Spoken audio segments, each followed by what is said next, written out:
Baada ya kufanya vizuri kwenye michezo miwili kwenye upande wa klabu bingwa barani Afrika, hapa ninazungumzia kwenye upande wa klabu ya Dar es Salaam Africans, hatimaye siku ya hii leo wanashuka dimbani kuvana na Fountain Gate kwenye dimba la KMC pale, ambapo mchezo huo utachezwa majira ya saa 10 kamili. Sasa kwa upande wa mwalimu Pedro Goncalves, amekuja na mabadiliko machache kwenye upande wa kikosi chake, yani tofauti na wale wachezaji ambao walikuwa wakianza kwenye mechi za klabu bingwa. Kwa siku hii leo amekuja na kikosi cha kiutofauti kidogo, baadhi ya wachezaji amewapumzisha. Sasa kabla sijakwenda kutazama hapa kikosi ambacho kinatarajia kuanza kwenye mechi dhidi ya Fountain Gate hapo baadaye, nikukumbusha tu kwamba hii hapa ni Swahili Media. Kama bado hujaweza kusubscribe, basi nikuombe subscribe ili tuwe pamoja siku zote. Mimi naitwa Chicharito, karibu tuweze kuangazia kikosi kwa upande wa Dar es Salaam Africans dhidi ya Fountain Gate. Kwa upande wa golikipa yupo Abdultwaribu Msheri. Tunafahamu kwa upande wa Abdultwaribu Msheri ni golikipa mwenye uwezo mkubwa wa kuweza kusoma mchezo, lakini pia na uwezo mzuri pia wa kuweza kuongoza safu ya ulinzi. Ni moja ya golikipa ambaye amekuwa apate nafasi mara kwa mara, lakini pale ambapo mwalimu anahitaji kufanya mabadiliko, basi Abdultwaribu Msheri ndiye ambaye anatumika kama golikipa nambari 2. Kwa upande wa mwalimu Pedro Goncalves, atakuwa akimtumia kwa ajili ya kutaka kuanzisha mipira, yani kwenye eneo lake, na kupiga pasi fupi ambazo mara nyingi Yanga amekuwa akizitumia. Lakini pia kwenye upande wa beki ya pembeni kulia yupo Israel Patrick Mwenda. Mwenda ni kama hivi nafasi hiyo anaendelea kuishikilia.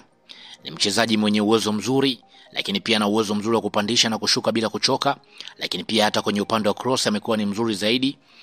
Kwa upande wa mwalimu Pedro Goncalves, kwa upande wa Mwenda amempa jukumu la kuongeza wigo wa mashambulizi kupitia upande wa kulia na kuhakikisha anazuia counter attack za wapinzani.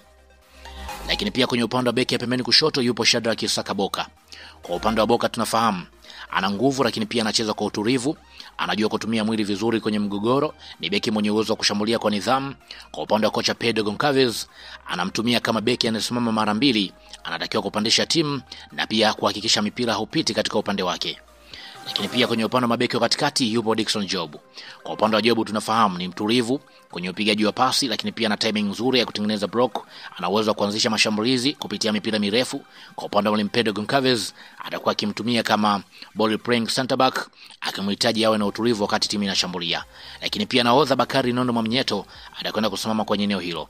Mwamnyeto tunafahamu ni kiongozi wa safu ya ulinzi, ana uzoefu, akili ya mchezo na ana nguvu ya kushinda mipira yote ya juu.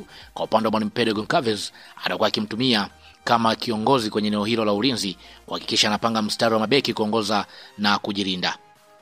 Lakini pia kwenye eneo la kiungo mkabaji yupo Duke Abuya. Kwa upande wa Abuya, kwa sasa ni engine ya timu, ana nguvu, anakaba bila kuchoka na ana uwezo wa kutengeneza mifumo ya kukaba katikati. Kwa upande wa kocha Pedro, amempa jukumu la kulinda mabeki, kuvunja mashambulizi ya wapinzani na kutengeneza uwiano katikati na kwenye eneo la mbele. Lakini pia kwenye eneo hilo atasaidiana na Lassine Kouma. Lassine Kouma ni kiungo mwenye akili, ni mchezaji ambaye amekuwa ni mtulivu kwa ajili ya kusambaza upendo. Kwa upande wa mwalimu Pedro, amempa jukumu la kudhibiti kasi ya mchezo, kusambaza mipira upande kwa upande na kusaidia, yani tunasema kwamba kuchochea zaidi kwenye eneo la kushambulia. Lakini pia kwenye eneo la kiungo mshambuliaji atakwenda kusimama Mamadou Doumbia.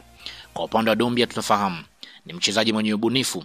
Kwa upande wa Mohamed Doumbia, ana uwezo wa kupenya mabeki, ni hatari kwenye maeneo yote. Kwa upande wa mwalimu Pedro, atakuwa akimtumia kama playmaker, anairisha mipira kwa washambuliaji na kuingia kwa kasi kwenye eneo la box kwa ajili ya kutafuta mabao. Yeye kama Mohamed Doumbia atasimama kwenye eneo hilo. Lakini pia kwa upande wa winga pembeni kulia yupo Max Nzengeli. Nzengeli tunafahamu ana kasi, dribble zake zimekuwa ni nzuri, amekuwa na uwezo wa kupiga pasi, amekuwa na uwezo wa kukimbia kwenye maeneo yote. Kwa upande wa mwalimu, amempa jukumu la kusukuma timu kwenda mbele, kushambulia kwa kutumia kasi na kuweka shinikizo kwenye upande wa beki ya pembeni kushoto, kwa upande ambao atakuwa anacheza Max Nzengeli. Lakini pia Pacome Zouzoua atakuwa akitokea kwenye eneo la winga pembeni kushoto. Zouzoua tunafahamu huyu ni mtaalamu, ni mwenye uwezo wa kuingia katikati na kupiga mipira ya hatari, ana uzoefu mkubwa kwenye mechi ngumu. Kocha Pedro atakuwa akimtumia kama winga fundi anayechanganya winga pamoja na kiungo kwa ajili ya kutoa pasi za mwisho na kuongeza ubunifu kwenye timu. Mshambuliaji wa mwisho yupo Andy Boyle Tembo. Andy Boyle tunafahamu mpaka sasa hivi kwenye upande wa ligi kuu Tanzania bara ana mabao mawili. Mwalimu Pedro Goncalves amempa nafasi ya kuweza kuanza kwenye kikosi. Tunafahamu ni mchezaji hatari mwenye nguvu, ana uwezo wa kujiweka kwenye eneo kwa usahihi zaidi. Si mchezaji rahisi ambaye ana uwezo wa kupoteza mpira, lakini pia atakuwa anawapa nafasi viungo kuingia kama atakuwa kikaba zaidi na kumaliza mipira inayotengenezwa na Dombia, Nzengeli pamoja na Pacome.